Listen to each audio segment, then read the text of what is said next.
Yesterday I watched a video by a guy called Angel624.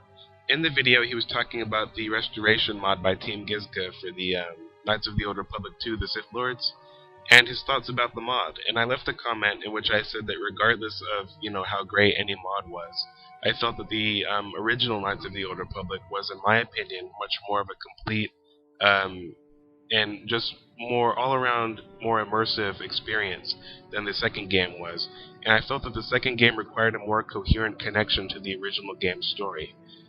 He then made a video entitled, "Is Knights of the Old Republic 2 an acceptable game?" I did not mean to imply that Knights of the Old Republic 2 was a terrible game. Not by any means, I enjoy it very much, but I do still have issues with it. And my original review of the game was not very well made. So now seems like the right time to readdress the flaws Knights of the Old Republic 2 has and how I feel about it now. And just in case it's not obvious, this video will be delving into several spoilers for both games in the series. So if you don't want to hear any, please leave right now. Thank you. Alright, so in Knights of the Old Republic you play as a customizable character, and the player finds themselves on a mission to rescue the Jedi Knight Bastila Shan. It is soon revealed that she has a rare and special ability called Battle Meditation, which could become the undoing of the Sith war effort. Darth Malak, the reigning Dark Lord and strongest member of the Sith Order, launches a search for the young Jedi.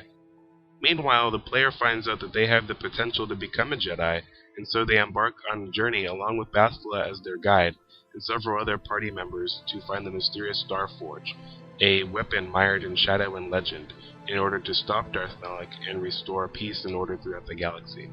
Along the way, you discover that you, the player, are Darth Revan, the Dark Lord directly preceding Malak. It becomes your choice to either save the galaxy and preserve the Jedi Order, or to reclaim your mantle as Dark Lord and enslave the galaxy. Kotor 2 takes place in the aftermath of the original game's story. You play as a Jedi exile who is believed to be the last member of the Jedi Order and is being hunted by the apparently thriving Sith Order, which is now led jointly by two mysterious Sith Lords. This time you are a Jedi who is in full awareness of their past as a general in the Mandalorian Wars under the command of Revan prior to his fall.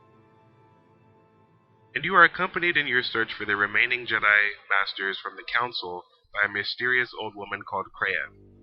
It becomes known that, like Revan, Kreia was a member of both Jedi and Sith orders. She remains ambiguous in her motivations throughout most of the game, however, and she guides you with her considerable wisdom during the journey. Like Palpatine, Kreia is eventually revealed to be the puppet master responsible for manipulating key galactic events to her own cause. She wishes the death of the Force. By the end of the game, the player makes the decision to either revel in their own glory and reign as the head of the Sith in her stead, or to leave the galaxy behind and follow Revan into the fringes of known space to seek out the true Sith, the galactic threat that Revan left to conquer a few years ago. Well, that doesn't sound bad at all, does it? So why wasn't Knights of the Old Republic 2 as successful as the first one in my mind? Where did things go wrong, or at least didn't go as well? Well, the answer for me is a bit complicated. Let's take a look at the pros and cons Knights of the Old Republic 2 has. I have always maintained that Knights of the Old Republic felt like a much richer and just all-around more complete game than its sequel, but I have also always believed that the actual gameplay in Knights of the Old Republic 2 is superior. Knights of the Old Republic 2 allows the player to go beyond the limited level cap of the first game, which was only 20. But even here, the game is flawed. For me, the limited level cap in Knights of the Old Republic was slightly frustrating, but it also created a situation in which the player had to employ the strategy of the class they chose at the beginning of the game. Knights of the Old Republic 2 allows the player to reach level 50. This allows for a lot more adaptability and makes the game fun, but it also makes it far too easy. As a result, the player class no longer truly matters. Each class has the potential to become almost equally powerful. I would have fit the game with a level cap of 30. This would make the character feel more powerful than they did in the first game, but also allow the game to present a challenge at times. The game is often praised for being darker than its predecessor, but much like Revenge of the Sith, I'm not going to give it points just for that. Revenge of the Sith is flawed in many ways, but it's darker than the other prequels. That doesn't mean it should necessarily be praised just on that basis. However, the change in atmosphere is refreshing, and adds an overall different flair to this game than the original. The music also does an amazing job of echoing this new, cagey, dangerous atmosphere. The game also deals heavily with the hardship involved with the process of redemption, and it asks the hard questions that most games shy away from. It's rarely cut and dry when one thinks about which choices to make in this game. Each scenario drips in rich detail and feels very important. Visually, Knights of the Old Republic 2 is superior to the original, but only slightly. Mostly, it has to do with cosmetic features for the customization of the character, as well as for the weaponry and lightsaber colors. And even there, the best thing about it, in my opinion, was the simple fact that the Jedi robes look so much better than they did in the original. The influence system is very cool, since it allows the player to curry the favor of the party members that they like and find intriguing, and ignore the ones that they don't. With enough influence, most of the characters can be turned into either Jedi or Sith apprentices by the player, which puts you in an unusual position to teach. This was a major flaw in my opinion. Well, otherwise it's a double-edged sword, I should say. Unfortunately, few of the characters actually grow and expand after this stage. After they become students of the Force, they're just extra lightsabers with Force powers used to do your bidding. You can't truly teach them anything. And for me, that was a lack of capitalization on a really brilliant concept.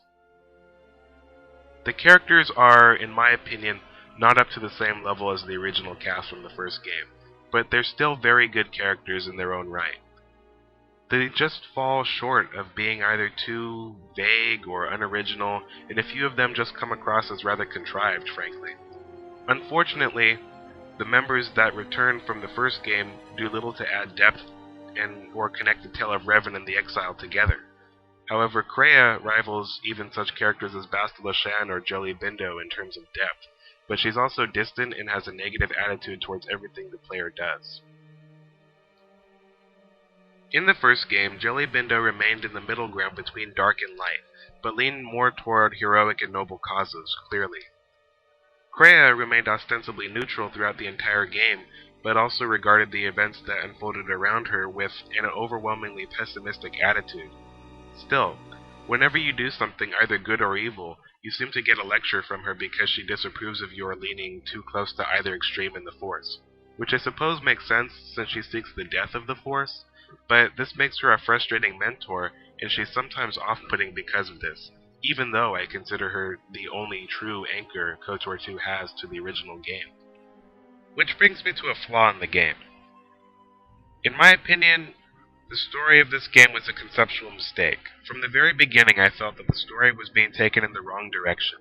At the canonical ending of the last game, Revan has defeated the Sith and returned to the Jedi Order and restored peace and order throughout the galaxy. However, according to various clues from T3-M4, Bastila Shan, Cartho Nassi, and Kreia, sometime in between the two games he left to find the true Sith on the fringes of the galaxy. After that, the Sith that we already know about somehow returned in full force and wiped the Jedi out. This made me feel as though all I had done in the first game had counted for little or nothing. To add to that, the lack of follow-up for all the principal characters from the first game infuriated me. I needed more of an anchor between the first game and the second game to make the connection. It's obvious that a third Knights of the Old Republic was intended when Knights of the Old Republic 2 was conceptualized simply from the way it ended, if you can in fact call the ending of this game an ending. Despite this, there was just way too much going on in this game. You've got the Exile's quest to survive, her search for the remaining council members, vague connections to Revan's past and his story, mingled with hints of Kreia's past and her connection to Revan's fall to the dark side. You've got Darth Sion and Darth Nihilus, who appear to have joint leadership of the Sith Order, but opposing views. And for a game entitled The Sith Lords, these Sith Lords really aren't explored enough. You've got Visaz Mar, this apprentice to Darth Nihilus, who's got this pseudo, love-hate relationship with her master, but also respect, admiration, and love for the Exile. Atris has some sort of struggle with the dark side, and is easily manipulated by Kreia later on, given their unknown connection in the past, which is strange to me still, as well as an obsessive love for the player, actually, which isn't really resolved by the end of the game. An entire planet was eliminated from the game altogether. I mean, it was just cut out. But all of the plot lines associated with and leading up to this mission remain in the game, and this creates an endless loop of seemingly important scenarios which are just left forgotten and don't end up going anywhere at all.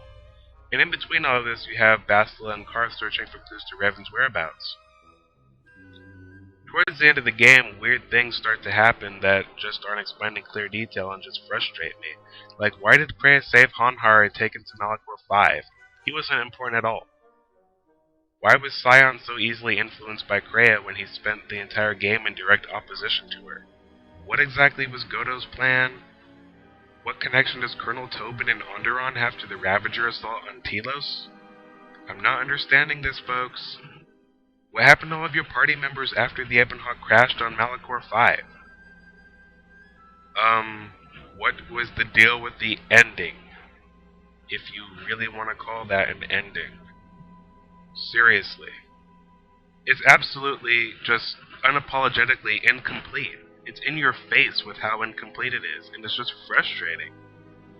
I mean, it's as if you ordered a pizza and you had the bread and the cheese and the toppings, but once you started looking around, you couldn't find any sauce. It's like they were trying to slip it past you, and after only one quick, cursory glance, it looks alright, but when you start trying to get into it, it's just so obviously not done.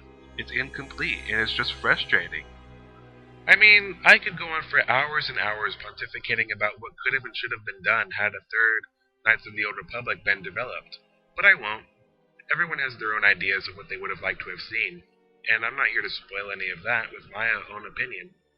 I'm just here to state that what could have elevated this specific game, Knights of the Old Republic 2, to its fullest potential would have been for Obsidian to make the definitive choice early on in the development process to either focus on this new character and her mission, or to continue Revan's tale in a more complete way. Instead, we got a sloppy, haphazard version of both ideas, and unfortunately, for the sake of another project, this isn't going to be resolved anytime soon. And it's created a very frustrating situation for all these Knights of the Old Republic series fans. As we all know, greed and the promise of sales for the holiday season of 2004 is what resulted in a rushed release date imposed by LucasArts on Obsidian for the game, which means it came out only about a year after the first game. Obsidian did a remarkable job of trying to accomplish everything that made the first game a huge success, with a much smaller time slot to work in. They must be commended for this. Unfortunately, this resulted in an incomplete game with a lot of cut content and misdirection, which resulted in problems that simply could not be rectified.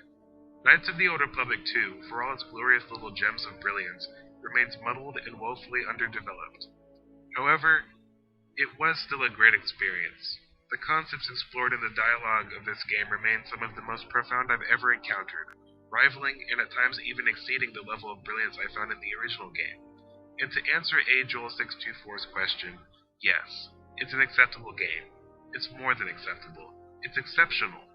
But it could have been much more than it was. It could have been even more than that. And although it has its moments, I simply don't think that it's as well made or as immersive as the original game. It could have been something truly outstanding. Instead, it became a bit of a disjointed mess with a few brilliant commentaries on life, a brilliant concept for the overall story, a couple of very moving characters, amazing voice acting, gorgeous music, and fun gameplay. It's not the game that's bad, it's the lack of capitalization on its glittering potential that I find the most disappointing.